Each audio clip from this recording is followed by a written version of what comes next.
तो हम आज स्टार्ट कर रहे थे प्लगइन। प्लगइन्स क्या होते हैं?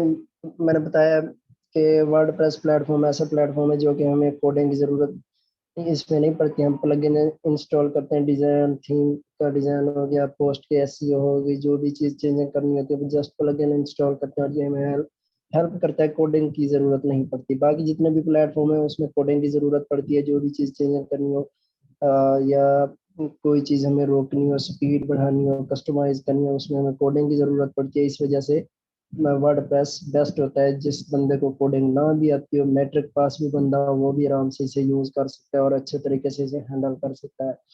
तो हमने आज करने प्लगइन वगैरह। प्लगइन क्या होते हैं, प्लगइन कौन कौन से इंस्टॉल करने, प्लगइन का क्या काम होता है, कौन सा प्लगइन किस काम के लिए यूज़ होता है, तो आज मैं वो बताने लगा हूँ। कल हम इंशाल्लाह कस्टमाइजेशन कंप्लीट प्रोफेशनल टाइप करेंगे। मतलब प्रोफेशनल से मुराद ये है कि मैं जो हम अपनी वेबसाइट पे रखेंगे जो चीज़ें, वही चीज़ ही मैं कस्टमाइज करूंगा और आपने वही चीज़ अप्लाई करनी है इसी थीम पे, एस्ट्रा थीम पे। जो बाकी थीम है उनकी कस्टमाइजेशन भी सेम ही होती है, इसी तरह सारे मतलब स्टेप ऐसे ही करने होते हैं, बस इसमें कुछ फीचर और है। बाकी कुछ थीम्स वगैरह ऐसी होंगी जिसमें फीचर कुछ ऐड ज़्यादा हो, फीचर चेंज होंगे या उनमें कुछ ज़्यादा होंगे या कम होंगे, इस तरह के होते हैं। बाकी कस्टमाइज सेम ही की जाती है। तो कल इंशाल्लाह हम प्रोफेशनल कस्टमाइजेशन करेंगे उसकी थीम की। क्योंकि मैंने आप लोगों को एक्सपेरिमेंट के तौर पे ओवरव्यू उसका सारा कुछ दिया हुआ है, आप लोग खुद से एक्सपेरिमेंट उस पर कर भी सकते हैं। तो हमारे पास जैसे हम लोग ऑनलाइन या लोकल होस्ट इंस्टॉल करते हैं, इसमें कुछ चीज़ें बाय डिफ़ॉल्ट होती हैं। एक तो थीम बाय डिफ़ॉल्ट होती है। थीम कौन सी बाय डिफ़ॉल्ट होती है? जो हमारे पास साल चल रहा हो ना, उसी साल पे वो थीम होती है। जैसे 2021 है, 2021 की थीम बाय डिफ़ॉल्ट होती है। एक पोस्ट हमारे पास होती है जिसे हेलो वर्ल्ड कहा जाता है। हेलो वर्ल्ड का क्या मतलब? मतलब दुनिया को हम हेलो कह रहे हैं कि हम भी पूरी दुनिया में आ चुके हैं, पूरी दुनिया हम हमें देख सकती है, इसलिए हेलो वर्ल्ड होता है। उसके बाद एक पेज बाय डिफ़ॉल्ट होता है जिसको सैंपल पेज कहा जाता है। प्राइवेसी पॉलिसी होती है, वो भी पेजेस में होती है, लेकिन वो ड्राफ्ट में बड़ी होती है, पब्लिश नहीं होती। एक हमारे पास अन कैटेगरी होती है बाय डिफ़ॉल्ट, जिसको अन कैटेगरी कहा जाता है। उसके बाद कुछ प्लगइन्स वगैरह होते हैं जो कि बाय डिफ़ॉल्ट होते हैं लेकिन एक्टिव नहीं होते। तो हम यहाँ से देखेंगे, पहला प्लगइन होता है एक्समेट। एक्समेट मेरे पास क्या काम करता है? Anti spam. मतलब जो भी हमें रोबोटिक कमेंट आते हैं ना, उसे ये खुद ब खुद डिटेक्ट करता है और यहाँ पे जब ये एक्टिव हो जाएगा, इसके अंदर जब जाएंगे तो लिखा होगा कि स्पैम या एक्टिव या अप्रूव्ड, अनअप्रूव्ड, पेंडिंग। जितने भी मतलब हमें लोग कमेंट करेंगे यहाँ पे, वो खुद ब खुद स्पैमिंग में इसे ले जाएगा या ट्रैश में ले जाएगा।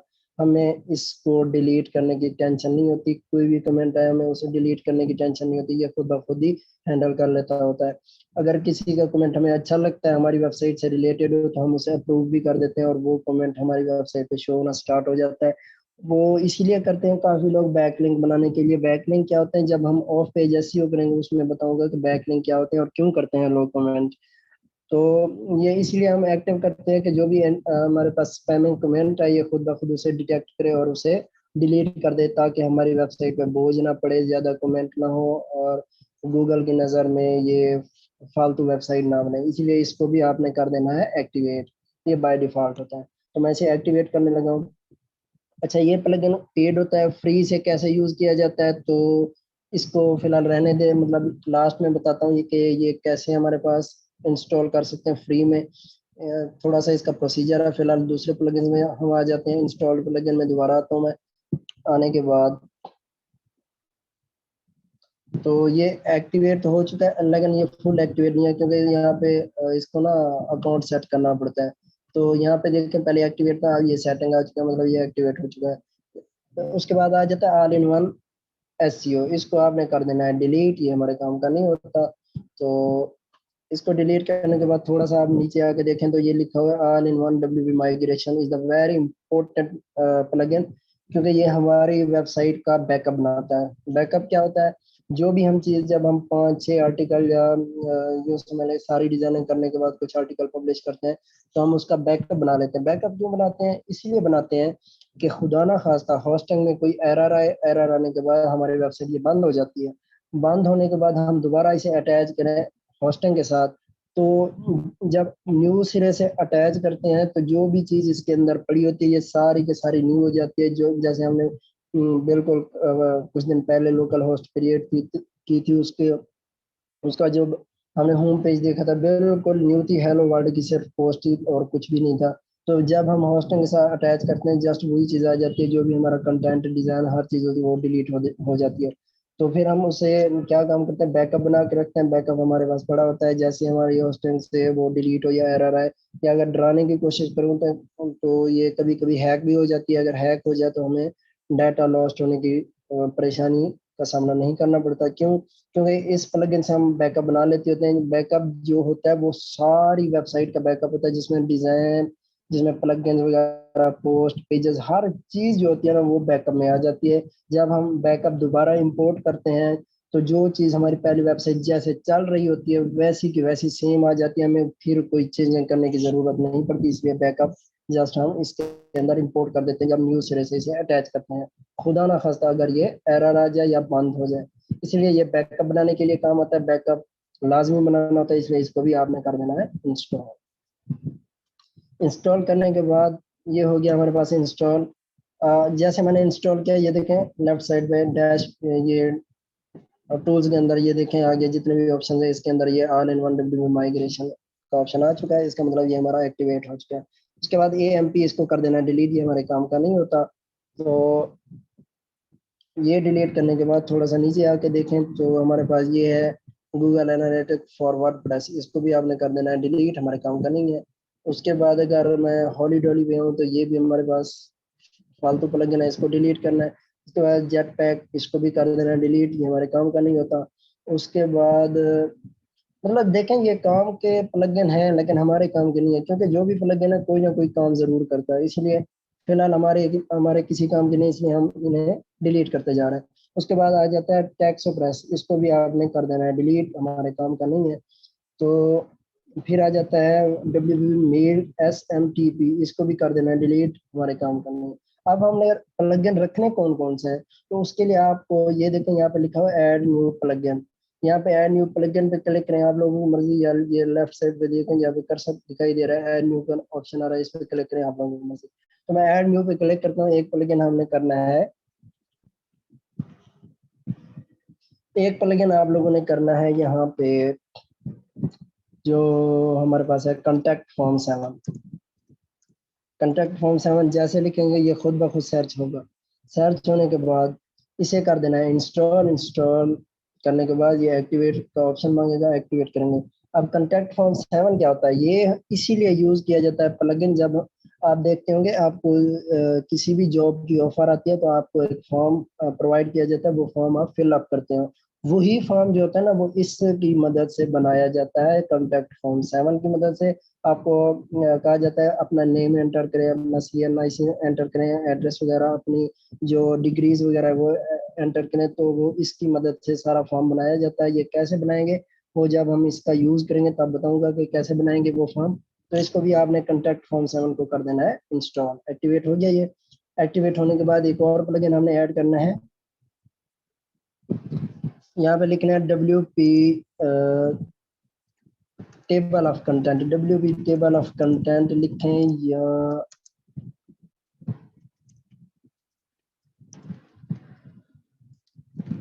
कंटेंट लिखते हैं, WP टेबल ऑफ कंटेंट या लकी WP टेबल लिखना पड़ेगा हमें। तो देख लेते हैं इसके अंदर वो आ रहा है या नहीं। हाँ ये देखें ये आ रहा है lucky WP table of content, इसको करना है आपने इंस्टॉल। ये देखें इस तरह का आइकॉन होगा और साथ इसके लिखा होगा बाय लकी WP, ये यहाँ पे कर्सर दिखाई दे रहा है छोटा सा ब्लू से लिखा हुआ है लकी WP। तो यहाँ पे ऊपर इसकी जो इसका टाइटल होगा lucky WP table of content, इसको भी आपने पहले इंस्टॉल करना है। इंस्टॉल करने के बाद इसे कर देना है एक्टिवेट। अब ये क्या काम करता है, इसका काम होता है जो भी हमारी पोस्टें वगैरह होती है ना उन्हें टेबल टाइप बना देता है। कैसे बना देता है मैं अगर आप लोगों को दिखाना चाहूँ तो अपनी वेबसाइट में आते हैं, आने के बाद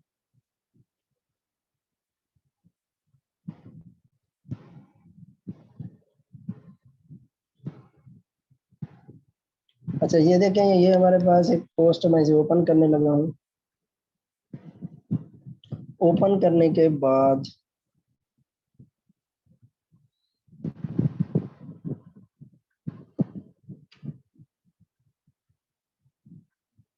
दूसरी वेबसाइट ओपन कर लेते हैं, इसमें शायद डब्ल्यू टेबल ऑफ कंटेंट काम नहीं कर रहा। दूसरी वेबसाइट में आप लोगों को दिखा देता हूँ मैं।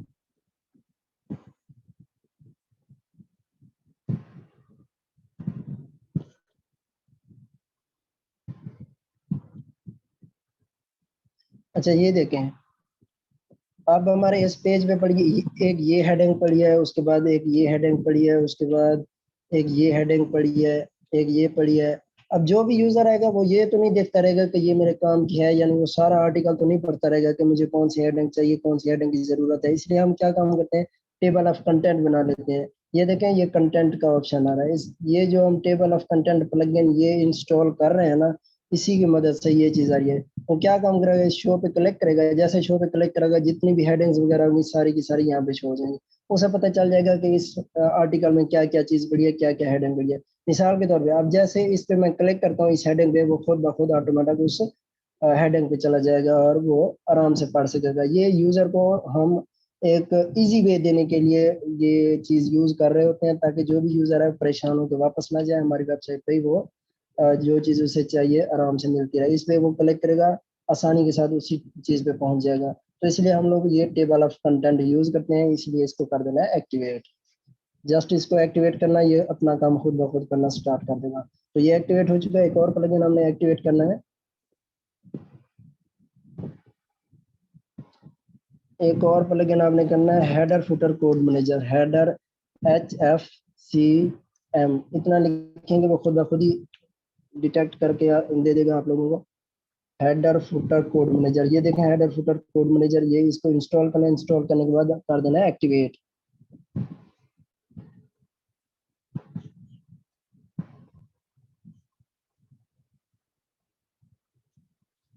इसको करना है एक्टिवेट।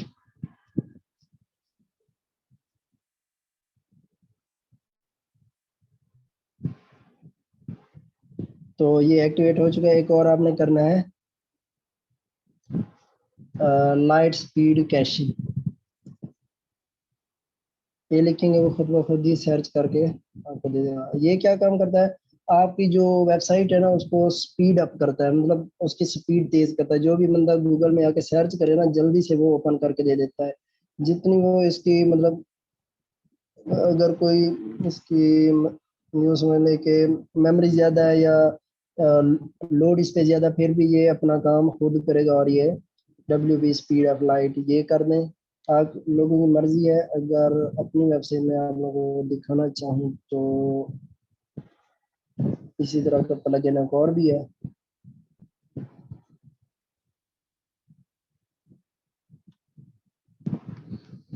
लकी WP, ये तो हो गया table of content. I think मैंने वो एक्टिवेट नहीं किया हुआ स्पीड वाला, तो आप लोगों ने ये लाजमी इंस्टॉल कर लेना है। ये तो आपकी लोकल होस्ट है ना, लेकिन जब हम प्रोफेशनल कोई वेबसाइट बनाएंगे तो उसके लिए बाकायदा इसकी सेटिंग करके बताऊंगा आप लोगों को। तो इसी तरह आपने एक और प्लगइन इंस्टॉल करना है जिसका नाम है कंटिन्यू एनवायरनमेंट। इसको मैं कहूँ, इसको आपने एक्टिवेट करना है। एक्टिवेट करने के बाद एक और प्लगइन आपने करना है ऐड यहाँ पे, जिसका नेम है, और मेन चीज यही है जो प्लगइन अभी हम लिखने जा रहे हैं ना, ये चीज होती है ऑन पेज एसईओ करने के लिए। मतलब एक होती है ऑन पेज एसईओ, एक होती है of page SEO. On page SEO तब होती है जब हम कोई चीज आर्टिकल, पोस्ट या पेज लिखते हैं तो उसकी एसईओ करके ही पब्लिश करते हैं। एसईओ जब तक नहीं होगी, आपकी पोस्ट, आपका आर्टिकल, आपका जो पेज है वो रैंक नहीं होगा, गूगल उसे प्रेफर नहीं करेगा, क्योंकि उसके अंदर एसईओ ही नहीं होगी। एसईओ जिसकी अच्छी होती है, यूं समझ रहे हैं डेकोरेशन होती है ना, किसी जॉब की डेकोरेशन अच्छी हो तो उस पर लोग ज्यादा आते हैं। तो एक होता है एसईओ करने के लिए rank math, rank math plugin. एक होता है रैंक मैथ, एक होता है योस्ट। वो भी दिखा देता हूँ। आपने करना है रैंक मैथ, क्योंकि ये बेस्ट जा रहा है अभी, इसमें फीचर काफी मिल जाते हैं हमें। इंस्टॉल करना है, इंस्टॉल करने के बाद इसे करना है एक्टिवेट। और ये मतलब कि एक्टिवेट करने के लिए इसके काफ़ी फीचर हैं जो कि हमें सेट करना पड़ेंगे। मैं बताता हूँ कैसे सेट होंगे। तो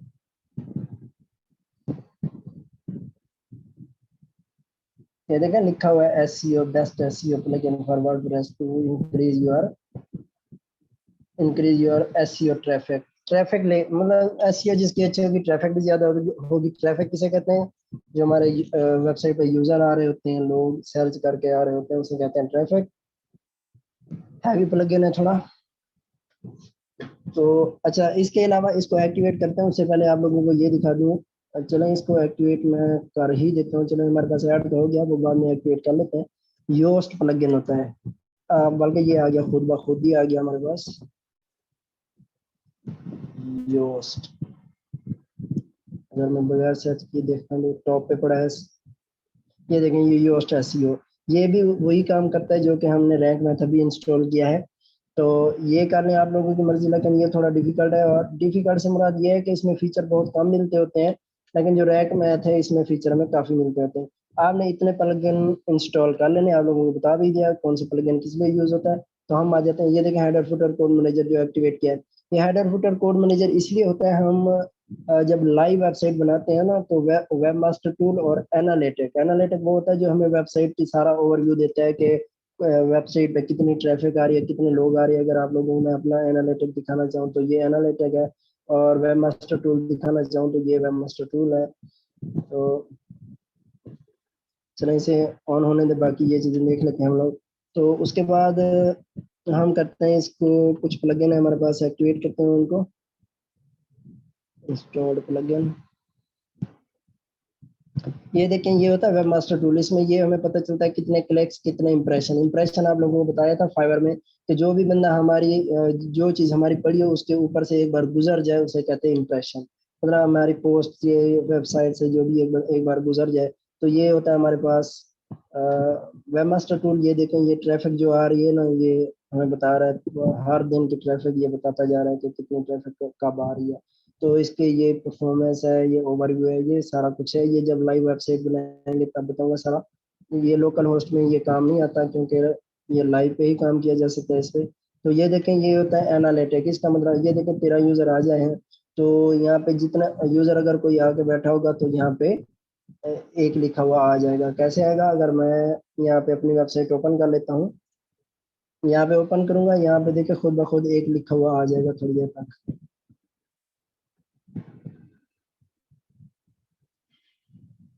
इसको करते हैं रिफ्रेश, ये देखें एक लिखा हुआ आ रहा है। मतलब एक बंदा हमारी वेबसाइट पे आया हुआ है और वो ओपन करके बैठा है। क्या ओपन करके बैठा है? इसे कहते हैं एनालिटिक। एनालिटिक के लिए और वेबमास्टर टूल के लिए हमने हेडर फुटर कोड मैनेजर, जो कि ये थोड़ा सा नीचे करके देखें तो ये पड़ा हेडर फुटर कोड मैनेजर। तो इसको इसीलिए यूज करते हैं एनालिटिक और वेबमास्टर टूल के लिए।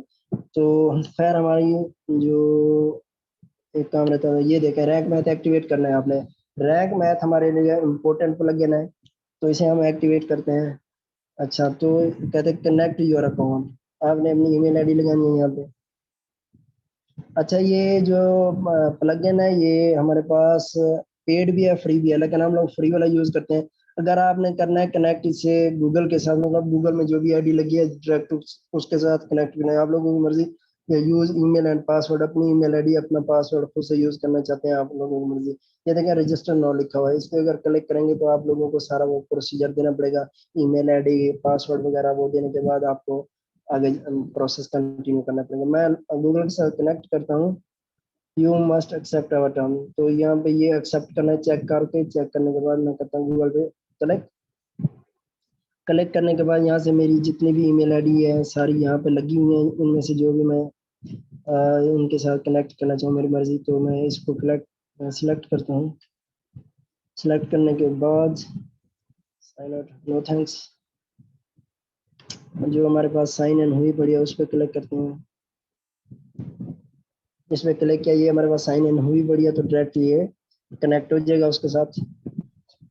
तो ये देखें, ये हमारे पास कनेक्ट हो चुका है। कनेक्ट होने के बाद हम आ जाते हैं वापस। शेयर करना चाहें आप लोगों की मर्जी, ना करना चाहें आप लोगों की मर्जी से, तो हम आ जाते हैं बैक।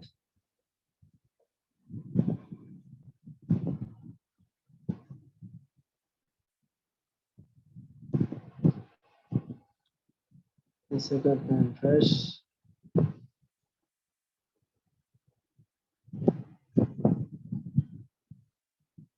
एक्टिवेट। एक्टिवेट तो हो चुका है, इसको अब हम इसकी करते हैं सेटिंग। अब सेटिंग कैसे करेंगे, यहाँ से एक्टिवेट हो चुका है, हम कनेक्ट भी कर चुके हैं इसे अकाउंट के साथ।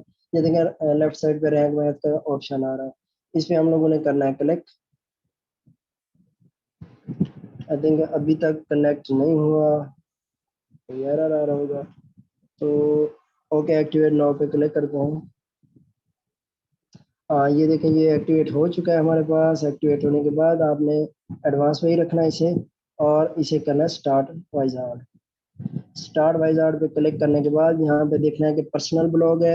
ये होता है कि आप क्या आपकी जो वेबसाइट है कोई बिजनेस है या कोई इंडस्ट्री की वेबसाइट है या कोई ऐसी वेबसाइट है जो कि कंपनी टाइप है जिसके अंदर बहुत ज़्यादा लोग काम करते हैं, तो ये उसके लिए हमारी पर्सनल है, इसलिए पर्सनल ही रहने देना है। तो इसे बाय डिफॉल्ट ही रहने देना है, सेव एंड कंटिन्यू करना है। सेव एंड कंटिन्यू करने के बाद ये है connect Google service, save and continue. तो ये देखें साइट मैप, साइट मैप क्या होती है वो बाद में बताता हूँ, टाइम बहुत कम है। तो इसे भी आपने कोई छेड़खानी नहीं करी, बाय डिफॉल्ट है, ठीक सेटिंग होती है। Save and continue, save and continue करने के बाद इस यहाँ पे भी नो एक्सटर्नल लिंक्स वगैरह एट्रीब्यूट ऐसे लिंक्स,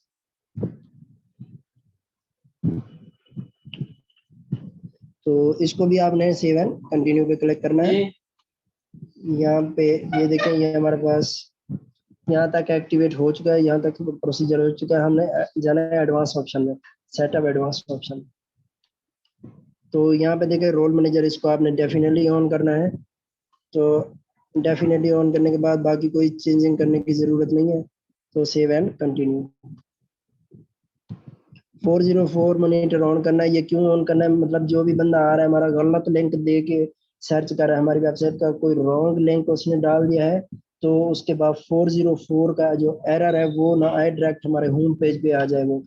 तो इसलिए इसको ऑन करते हैं। रीडायरेक्शन भी ऑन कर देते हैं कि जो भी बंदा अगर किसी गलत पोस्ट पे जा रहा है तो ये खुद ब खुद उसे रीडायरेक्ट करके होम पेज पे ले आए। तो इसलिए इसे ऑन करके सेव एंड कंटिन्यू करना। सेव एंड कंटिन्यू करने के बाद इससे आर्टिकल पे रखना, ठीक है, ये भी आर्टिकल है हमारा, ये भी ठीक है, ब्लॉग पोस्ट होना चाहिए, ठीक है। ये आगे हमने करना है सेव एंड कंटिन्यू। ये हमारा हो चुका है, यहाँ तक हमारा ये कंप्लीट हो चुका है। अब हम जाएंगे इसको मजीद सेटिंग करेंगे। तो यहाँ पे देखें इसे AMP को ऑन कर देना है। ये मोबाइल के लिए होता है कि मोबाइल के लिए स्पीड वगैरह या इससे SEO वगैरह यहाँ पे ऑटोमेटिकली शो हो जाना, तो इसे भी ऑन करना है। ये 404 मॉनिटर ऑन है, इसे भी ऑन रखना है। ये चीज़ें ऑफ ही रहने देनी है। यहाँ पे लिंक्स काउंटर ऑन ही रखना है। तो यहाँ पे रिडायरेक्शन भी ऑन है, स्कीमा भी ऑन है हमारे पास। यहाँ पे रोल मैनेजर ऑन है, ये भी ऑन है। और यहाँ पे ये भी बस ठीक हो गया। ये बाय डिफ़ॉल्ट ही रहने देना है, हमारे पास टाइम बहुत कम है। तो रैंक मैथ के मजीद जो हमारे पास सेटिंग है वो यहाँ पे डैशबोर्ड पे हम ऑलरेडी हैं। एनालिटिक में आ जाते हैं, पहले एनालिटिक में आने के बाद देखते हैं। तो ये देखें एनालिटिक का मतलब ये होता है कि जैसे मैंने अभी बताया ना कि लाइव वेबसाइट के साथ ही कनेक्ट होगा, तो इसे आप स्किप करें, जब लाइव वेबसाइट बनाएंगे तब बताऊंगा, अभी ये इसका कोई प्रोसीजर नहीं बताया जा सकता। तो हम आ जाते हैं जनरल सेटिंग में। जनरल सेटिंग में आने के बाद स्ट्रिप कैटेगरी बेस, इसे ऑफ ही रहने देना है। तो रीडायरेक्शन और फॉर्म अटैचमेंट, इसे अब बाय डिफ़ॉल्ट ही रहने देना है। उसके बाद सेव एंड सेव चेंजेस पे क्लिक करके आगे बढ़ें। उसके बाद आ जाते हैं ब्रीड क्रम्स में। तो इसको आपने ये भी ऐसे बाय डिफ़ॉल्ट ही रहने देना। होम पेज लेबल ये भी बाय डिफ़ॉल्ट रहने देना है। उसके बाद आ जाते हैं नीचे, ये by default hide post title, ये आपने ऑफ ही रहने देना है। ये भी इसमें कोई चेंजिंग करने की ज़रूरत नहीं है। वेब मास्टर टूल में आ जाते हैं। वेब मास्टर टूल वही है जो मैंने अभी आप लोगों को दिखाया था, या लाइव वेबसाइट में ही हम सेट कर सकते होते हैं। यहाँ पे इसका कोई सेटअप नहीं है। तो व्यू SEO स्कोर विजिटर यहाँ पे ऑन करना चाहे आप लोगों की मर्जी, ऑफ करना चाहे आप लोगों की मर्जी, इसे ऑन कर दें तो बेहतर है हमारे लिए। तो बाकी कोई चेंजिंग करने की ज़रूरत नहीं है, सेव चेंजेस। उसके बाद आ जाते हैं edit report, edit reports text, इसे भी चेंज करने की ज़रूरत नहीं है। 404 मॉनिटर में आ जाते हैं। यहाँ पे सिंपल होना चाहिए, 100 होना चाहिए, ठीक है। और ये भी ठीक ही है। इसको चेंज करने की ज़रूरत नहीं है। तो आ जाते हैं एनालिटिक में। एनालिटिक हमारे पास लाइव वेबसाइट होगी, तब इसकी सेटिंग होगी। रीडायरेक्शन हमारे पास ये ऑलरेडी हम देख चुके हैं। लिंक में हम दोबारा आते हैं, इसमें देखते हैं कोई चेंजिंग करने की ज़रूरत है या नहीं। इस लिंक में हम आके देखते हैं। तो हाँ, बस ये भी ठीक है। अच्छा, उसके बाद जनरल सेटिंग होगी टाइटल एंड मेटा। इस पे आ जाते हैं। टाइटल एंड मेटा में देखते हैं क्या चीज़ चेंज करने की ज़रूरत है हमें। तो इसे बाय डिफ़ॉल्ट ही रहने देना है, इसमें कोई चेंजिंग नहीं करनी। उसके बाद हम आ जाते हैं इसी के अंदर लोकल एसईओ। लोकल एसईओ में आने के बाद नेम यूज़र ही होना चाहिए, लोगो इसको भी बाय डिफ़ॉल्ट ही रहने देना। सोशल मेटा, सोशल मेटा आने के बाद अगर वेब फेसबुक या कोई है आपका अकाउंट, तो वो यहाँ पे आप लोग लगा सकते हैं ट्विटर वगैरह का यूज़र नेम देके। लेकिन यहाँ पे हम लोगों ने नहीं लगाना, क्योंकि इसकी सेटिंग ऑलरेडी हमें थीम में प्रोवाइड की जाती है, इसलिए इसको स्किप करना है। होम पेज पे आ जाए। होम पेज पे आने के बाद तो यहाँ पे आप लोगों ने एक चीज़ का ध्यान रखना है कि आप लोगों ने ये चीज़ कट कर देनी है यहाँ से। साइट का जस्ट नेम है, वो कहता है आप साइट का नेम और साथ आए हमारे पास जो पोस्ट का नेम है वो है, मतलब जो गूगल में सर्च किया जा रहा हो साइट का नेम और पोस्ट का नेम, वो चीज़ें आनी चाहिए। उसके बाद होम पे रोबोट्स इसे बाय डिफ़ॉल्ट रहने दें, इसको चेंज करने की ज़रूरत नहीं है। सेव चेंजेस पे क्लिक करके नीचे आ जाए। पोस्ट फॉर्मेट, पोस्ट फॉर्मेट में एक चीज़ आई थिंक चेंज करने वाली होगी हमारे पास, साइट नेम और पोस्ट का नेम आना चाहिए, बाय डिफ़ॉल्ट रहने दें। आगे आ जाएँ इसके अंदर। हाँ, बस ठीक है, इसके इसके अंदर कोई चेंजिंग की ज़रूरत नहीं है। तो आ जाए हमारे पास ऑथर्स में, इसमें भी चेंजिंग करने की ज़रूरत नहीं। काफ़ी इसकी जो सेटिंग होती है खुद ब खुद हुई पड़ी होती है, बस थोड़ी बहुत होती है जो हमें खुद करना पड़ती है। बाकी ये इसके अंदर कोई चेंजिंग नहीं करनी। उसके बाद आ जाए डायरेक्ट आप पोस्ट पे। पोस्ट पे आने के बाद आपने एक चीज़ लाजमी यहाँ से ऑन करनी है। वो है हमारे पास फोकस कीवर्ड, इस पे क्लिक करना है। फोकस कीवर्ड पे क्लिक करने के बाद सेव चेंजेस, सेव चेंजेस पे क्लिक करें। इसी तरह पेजेस पे भी आ जाए। पेजेस में आने के बाद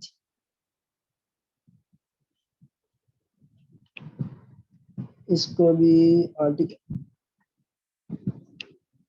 इसको भी आपने रखना है फोकस कीवर्ड और सेव चेंजेस करना है। सेव चेंजेस हो गया। सेव चेंजेस रखने के बाद आ जाए अटैचमेंट में।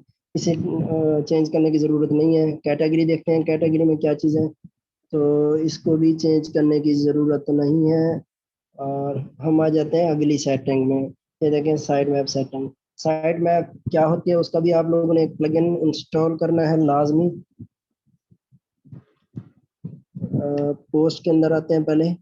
पोस्ट में कोई चीज़ चेंज करने की ज़रूरत नहीं है। जर्नल में क्या था, इसके अंदर भी चेंज करने की ज़रूरत नहीं है, ठीक है। पेजेस में भी चेंज करने की ज़रूरत नहीं है। रोल मैनेजर हमने ऑलरेडी किया हुआ है। 404 मॉनिटर भी किया हुआ है, एसईओ भी किया हुआ है। स्टेटस एंड टूल पे आ जाते हैं डायरेक्ट। ये वर्जन होता है, ये वर्जन आप ऑन कर इसे अपडेट करना चाहे आप लोगों की मर्जी, ना करना चाहे आप लोगों की मर्जी। ये हमारा रैंक में था, ये हमारा हो चुका है। अब हम एक और प्लगइन था जो हम छोड़ रहे थे, उसे हम दोबारा एक्टिवेट कर देते हैं। पहले पहला जो प्लगइन था ना ये सेट अप योर एसेटमेंट अकाउंट, इसको आपने करना है सेट। कैसे सेट होगा, मैं करता हूँ set up your account. Setup your account पे हमने क्लिक किया और हम लोग आ गए यहाँ पे पर्सनल पे। गेट पर्सनल, पर्सनल पे आने के बाद ये देखें यहाँ पे ये लिखा हुआ, इसे ले आए जीरो पे। जीरो पे आ गए। अगर ये थोड़ा सा आगे होगा ना, तो यहाँ पे ये आगे आप लोग नहीं जा सकोगे, मतलब ये चीजें आपको देना पड़ेंगी। इसको हमने कर देना जीरो पे। जैसे जीरो पे किया, जस्ट आपने यहाँ पे आईडी दे दे, कोई भी दे दे। मैं दे देता हूँ कोई अपनी तरफ से। आईडी तो बहुत सी बनाई हुई है, मैं दे देता हूँ ये दे दिया। फर्स्ट नेम दे देते हैं खुद से। और यहाँ पे एग्जांपल अपनी वेबसाइट का जो यूआरएल है वो देना है। अब हमारा यूआरएल कोई लाइव वेबसाइट तो है नहीं, इसलिए इसके साथ ये कनेक्ट भी नहीं होगा। तो इसको जैसे आप लोग यहाँ पे देंगे और यहाँ से ये कंटिन्यू करेंगे, आपको एक मेल आएगी जिसमें आपको एक की भेजी होगी उन्होंने। वो की उठा के ना यहाँ पे जब मैनुअली एंटर एपी के की पे क्लिक करेंगे, वो की यहाँ पे एंटर करेंगे और यहाँ से कनेक्ट कर देंगे। तो ये कनेक्ट हो जाएगा। तो ये हमारे प्लगइन्स वगैरह सारे इंस्टॉल हो गए। बाकी एक प्लगइन रहता है, वो क्या काम करता है वो भी दिखा देता हूँ। एक प्लगइन में इंस्टॉल में आ जाते हैं। इंस्टॉल में आने के बाद ऐड न्यू पे कर देना है। ऐड न्यू पे करने के बाद यहाँ पे आपने लिखना है साइट मैप। साइट मैप लिखने के बाद अब साइट मैप आपने कौन सी चूज करनी है उसके लिए बता देता हूँ मैं।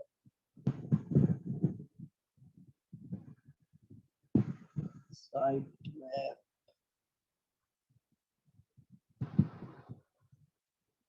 अपडेट हुई है, बहुत सारी आ चुकी है यहाँ पे। चले हम देख लेते हैं। आज आपने जस्ट पहले ये इंस्टॉल कर लेनी है। इंस्टॉल करने के बाद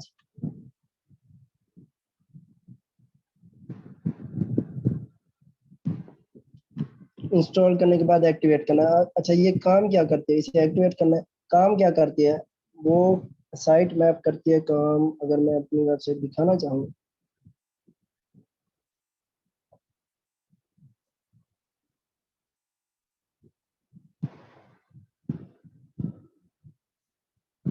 अच्छा ये देखें, ये साइट मैप का पेज पड़ा है। इसमें मैं क्लिक करता हूँ, वेबसाइट का सारा कुछ एक ही पेज पे लेके आ जाएगा कि पेजेस कितने हैं, पोस्ट कितनी है, कैटेगरीज कितनी है, सारा कुछ एक ही पेज पे दिखा देगा। मतलब जो भी बंदा आए वो हमारी साइट मैप देखना चाहे कि वेबसाइट में क्या क्या चीज पड़ी है, तो साइट मैप पे आएगा, सारा कुछ वो एक ही पेज पे लेके सारा कुछ दिखा देगा। तो ये साइट मैप इसलिए होता है।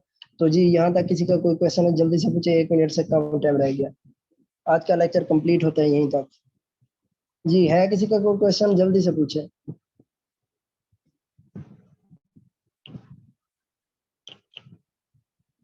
किसी का कोई क्वेश्चन है?